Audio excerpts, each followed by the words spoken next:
Members, at the crux of the issue for many of us is the willingness to invest in this new educational program without us first fully supporting our public schools the way we feel they need to be.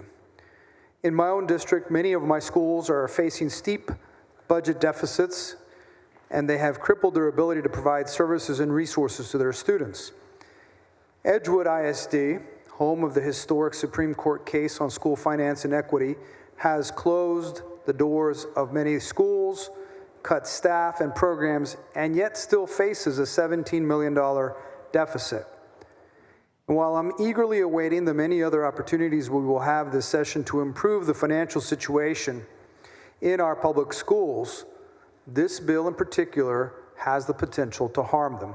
For example, I represent a highly urban area with several opportunities for students to avail themselves of these ESAs, and even if only the 2% that we've been hearing about of these public school students leave for one of the private schools or home schools, they leave their public schools, our schools would lose $142 million. And while this may not sound as harmful as you assume, that the cost of education also follows the child, however, many are fixed costs that our schools have to work around. Last session alone, we asked for increases in paying for school safety equipment. We've mandated a qualified armed guard at every campus. They have to hire the teachers, the employees to serve the number of students that started the school year. And they're also paying for increased cybersecurity and insurance costs to protect their infrastructure.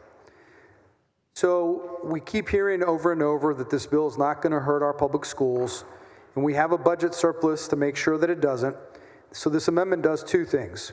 The first, it holds our school districts harmless for 3 years to give them time to adjust to any volatility in enrollment or attendance when this ESA program launches. Secondly, if the federal government decides to bring school choice and make it a priority themselves, as the president has indicated through a recent executive order, what this bill would say is that for every dollar that we receive from the federal government, that we take a matching amount and redirect it into our foundation school program. In doing so, we can make sure that our schools have the money they need. I was just asking how much are these increases in the evaluations for special needs students? They're at least $500.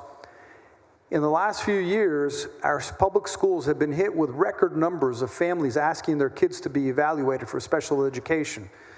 We have got to make sure that we give the public schools the tools they need. And some of those tools are going to help them maybe apply for this ESA program. This amendment would make sure that we don't hurt them in the process. And with that, Mr. President, I move adoption of floor amendment number 10. Senator Alvarado, what purpose? Okay. Senator Eckhardt, for what purpose? To ask questions of the author of the amendment. You are recognized. Do you yield? Yes, of course. Thank you, Mr. President. Thank you so much for this amendment, Senator. What's the current deficit for school districts in your community? It depends. There are different ones running different deficits. Most of them are in the tens of millions of dollars. Edgewood, one of the smaller districts, is at $17 million currently. San Antonio Independent School District last year alone closed around 19 schools. And so a lot of this is already due to the fact that they have a lot of competition where it's pulling kids out of their urban schools. And so their costs remain fixed, and they're having trouble maintaining their budgets. Also in my district, I'm seeing school closures. Valley View Elementary School and the Eanes ISD, which is one of our best school districts in the nation. And the Austin ISD School Board is considering closing some of their schools as well. School districts are already taking extreme measures to raise revenue. In my district, we recently had a bond proposition generating $171 million in new revenue. $171 million. The school district got to keep $41 million, and it sent $130 million to the state.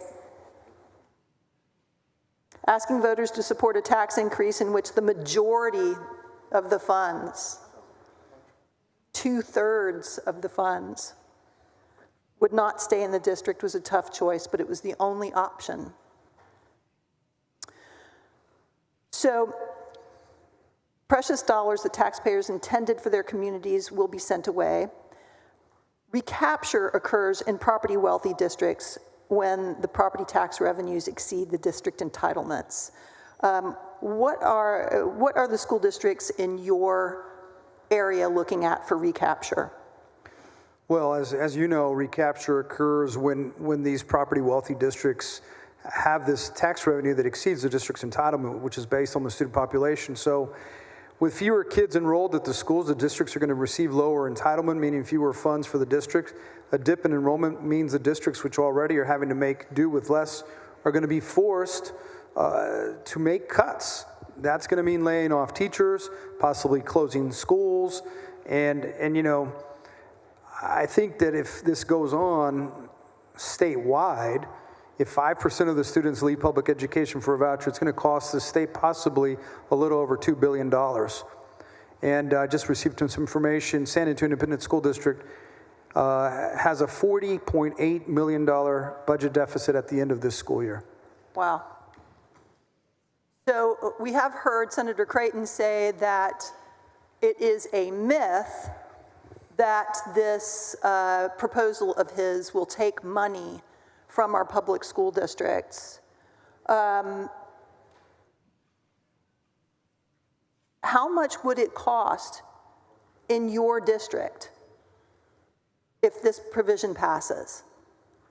If 5%, if you get to a 5% uptake in this, we would see about $178 million in losses.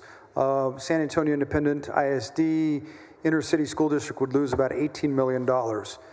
So, you know, it could be devastating. So without this amendment, we know that this will destabilize our schools, but your amendment would at least delay that destabilization and give them a chance to adjust? Absolutely. I mean, and the reality is that if everything that Senator Creighton proposes works as he plans, then there is no harm, no foul, and you know, we move on. The 3-year hold harmless is just that. It's just in the event that you're not going to lose any more money than you're already losing. They're already running at a deficit. So we're not saying we're going to give them some sort of lottery windfall. It's just saying don't allow them to lose money while we see how this ESA takes place. Maybe there isn't a 2% uptake, maybe it's smaller. We'll see how it works, but in the process, let's ensure that we don't hurt any of our school districts. And so this is an amendment that protects all of our public school districts around the state. And in doing so, the 98% of students, that 5.2 to 5.3 million kids that are in the school district. So earlier, Senator Creighton talked about helping the children, fighting for the children being there. That's exactly what we're trying to do with this amendment, is making sure that we have the resources in place so they can have the right number of teachers, so they can have appropriate classrooms, so they're not overcrowded. And so that's what we're trying to do, is defend the overwhelming majority of the kids who are going to remain in our public schools. Thanks so much for the amendment. Thank you. I'll be voting for it. Thank you for your questions. But my colleagues will too. Senator Creighton on the amendment.